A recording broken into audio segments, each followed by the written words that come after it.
ગાંધીનગર ખાતે મુખ્યમંત્રી ભૂપેન્દ્ર પટેલની અધ્યક્ષતામાં રાજ્ય મંત્રીમંડળની બેઠક યોજાઈ હતી, જે બાદ સરકારના પ્રવક્તા મંત્રી જીતુ વાઘાણીએ પત્રકાર પરિષદને સંબોધિત કરી હતી અને રાજ્ય સરકાર દ્વારા લેવાયેલા મહત્વપૂર્ણ નિર્ણયોની જાહેરાત કરી। રાજ્ય મંત્રીમંડળની બેઠક માનનીય મુખ્યમંત્રી શ્રીના અધ્યક્ષ સ્થાને આજે મળી છે। ખાસ કરીને કમોસમી વરસાદમાં ખેડૂતને બેઠો કરવા માટે થઈને રાજ્યની સરકારે જે પ્રકારે ખેડૂતોને મદદ કરવાના ભાવથી, સહયોગ કરવાના ભાવથી લગભગ 10,000 કરોડનું પેકેજની સાથે સાથે 15,000 કરોડની ખરીદી પણ રાજ્યની સરકારે એ MSP પ્રાઇસથી શરૂ કરી છે। સાથે સાથે સાબરકાંઠા, બનાસકાંઠા અને ઉત્તર ગુજરાતમાં 5 જિલ્લામાં આપ સૌ જાણો છો એ પ્રકારે પાકના નુકસાનનું 947 કરોડનું એ પેકેજ મુખ્યમંત્રીના ઉદાર અભિગમથી જાહેર કરેલું। પિયત અને બિન પિયત એ અલગ અલગ ત્યારે હતું। નવા પેકેજમાં પિયત બિન પિયત એ સમાન ગણ્યું છે, ત્યારે એ વિસંગતતા દૂર કરી અને એમના કારણે 190 કરોડ રૂપિયા એ વધારાના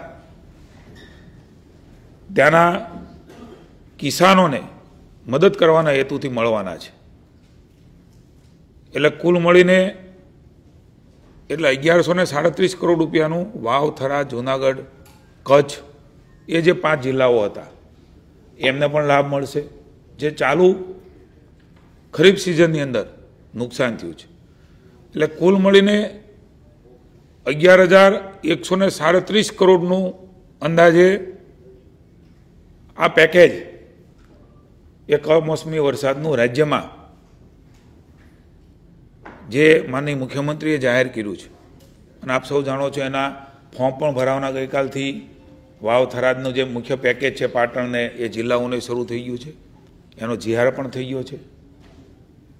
ખૂબ ઝડપથી આ પ્રકારના જીઆર કરીને રાજ્યની સરકારે એ ખેડૂતો પ્રત્યેની એમની જે લાગણીઓ છે એ દર્શાવી છે। એના માટે માનનીય મુખ્યમંત્રીશ્રીને વિશેષ રાજ્યના મંત્રીમંડળે અભિનંદન પાઠવ્યા। માનનીય નાયબ મુખ્યમંત્રીને પણ હર્ષભાઈ અને માનનીય મુખ્યમંત્રીને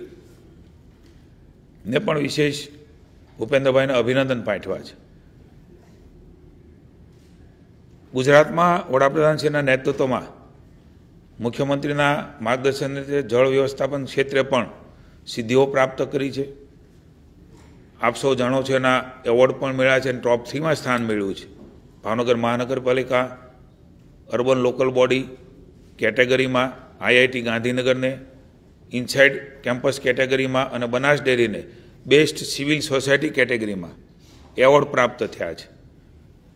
વિશેષ મંત્રીમંડળે એ પ્રકારે પણ અભિનંદન આપ્યા છે।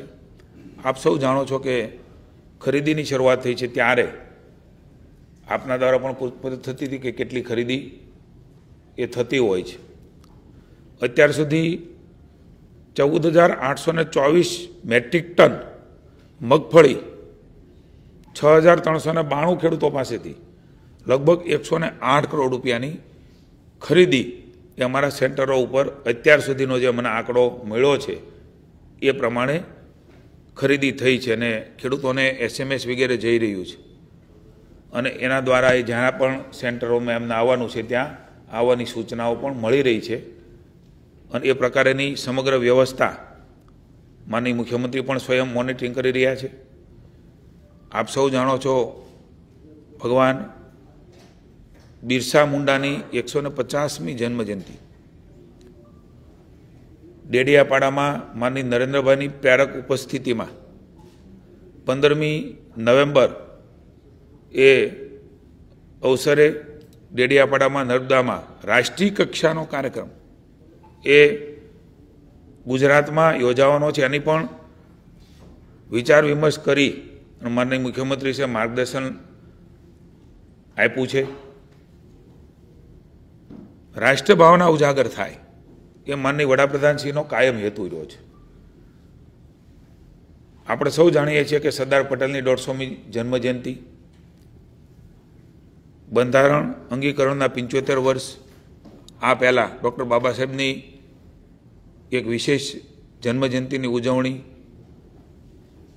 વડાપ્રધાન અટલ બિહારી વાજપેયીની જન્મ શતાબ્દી, આદિવાસી અને આપણા સૌ જેનું શ્રદ્ધાનું કેન્દ્ર છે એ બિરસા મુંડા ભગવાન તરીકે આદિવાસી સમાજ પૂજે છે, એમની જન્મજયંતિની ઉજવણી, કુલ મળીને આવા મહાપુરુષોને વર્તમાન અને નવી પેઢીને જોડવાનું કામ માની વડાપ્રધાન શ્રી નરેન્દ્રભાઈ કરી રહ્યા છે ત્યારે ગુજરાતમાં આવી રહ્યા છે. મોદી સાહેબ છેવાડાના વંચિત અને આદિજાતિઓના મુખ્ય પ્રવાહમાં લાવવા માટે સદૈવ મુખ્યમંત્રી હતા ત્યારથી પ્રયત્નશીલ રહ્યા છે. આદિજાતિઓના આઝાદીનો સંગ્રામ અને યોગદાનને વિરાસત ભી વિકાસ ભી એ સૂત્રને સાર્થક કરીને આગળ વધાર્યું છે. માનનીય મોદી સાહેબ 15 નવેમ્બરે આ ગૌરવ દિવસ તરીકે ઉજવી રહ્યા છે ત્યારે બિરસા મુંડાની 150મી જન્મજયંતિ, જનજાતિ ગૌરવ વર્ષની ભવ્ય ઉજવણી એમની પ્રેરણાથી થવાની છે. આ જ રીતે 1 થી 15 આપ સૌ જાણો છો કે એક યાત્રા એ મુખ્યમંત્રી ભૂપેન્દ્ર માર્ગદર્શન નીચે પણ એ અત્યારે ચાલી રહી છે.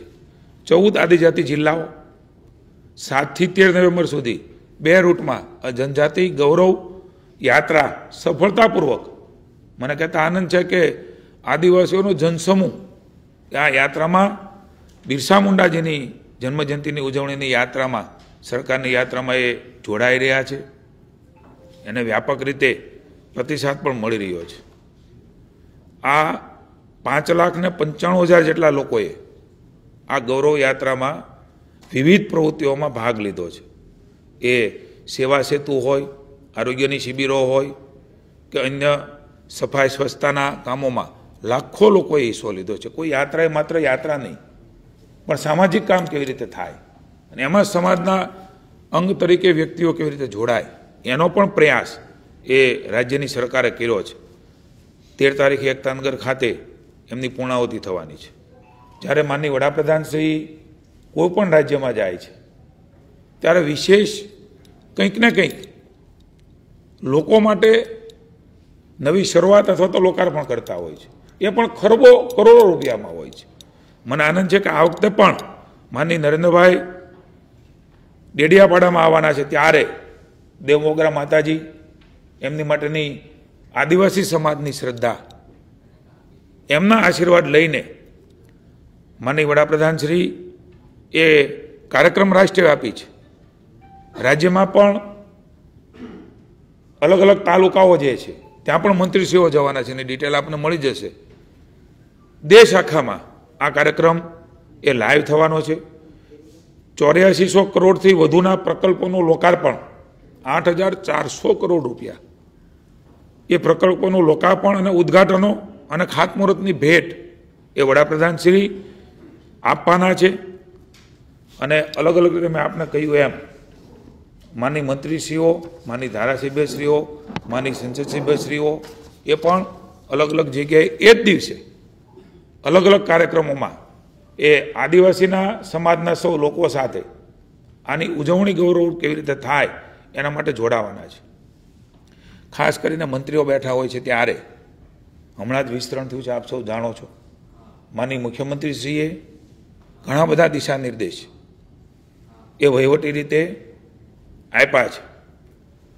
અઠવાડિયામાં 2 દિવસ સોમ અને મંગળવાર આવશ્યક ન હોય ત્યાં સુધી મીટિંગ ન બોલાવીને હાજર રહેવાનું પણ સૂચનાઓ, ક્યારેક કોઈ સંજોગો અવસાદ કોઈ કાર્યક્રમો અથવા કોઈ બાબત હોય તો માની મુખ્યમંત્રીશ્રીના ધ્યાને મૂકીને પણ સોમ મંગળ એ દિવસ જનતા માટે અને જનપ્રતિનિધિઓ માટે સમર્પિત રીતે માનનીય મંત્રીશ્રીઓને એમણે સૂચનાઓ આપી છે.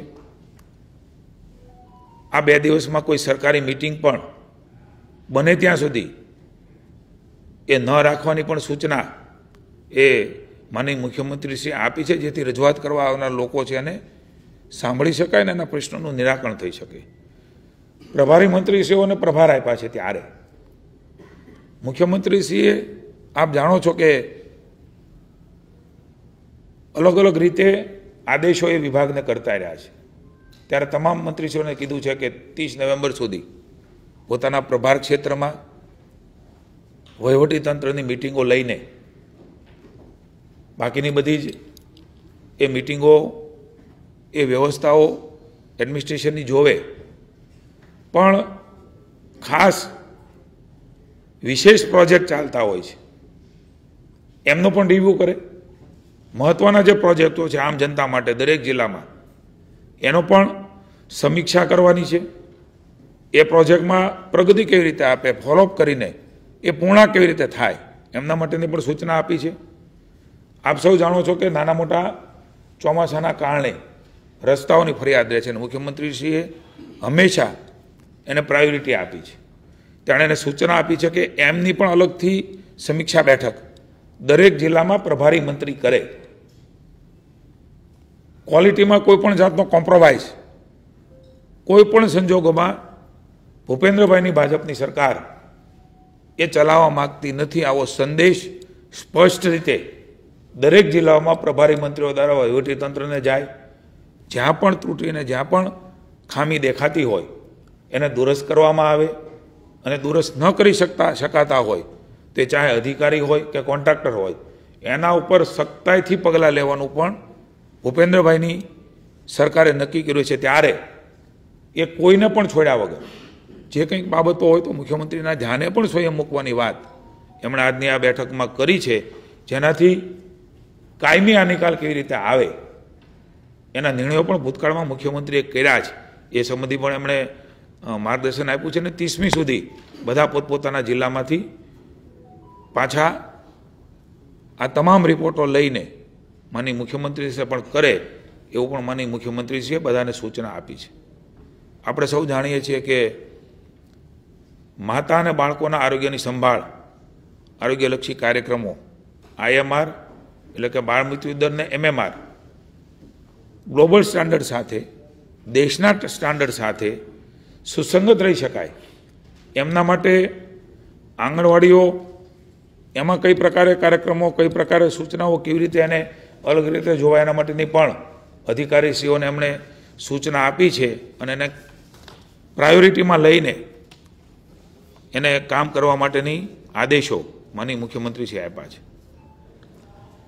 હમણાં જ આજે એક ચુકાદો આવ્યો છે, આપ સૌના પણ ધ્યાનમાં હશે જ. ગાય માતાનો ગૌવંશ હત્યાનો કાયદો સૌ પ્રથમ વાર માનનીય મુખ્યમંત્રી તરીકે આપણા યશસ્વી વડાપ્રધાન વૈશ્વિક નેતા માનનીય નરેન્દ્રભાઈ હતા ત્યારે આ કાયદો ગુજરાતમાં અમલમાં આવ્યો. કતલખાને જતી ગાયો રોકવાનો પ્રયાસ એ કડક કાયદાથી જોગવાઈઓ કરીને એ કરી હતી.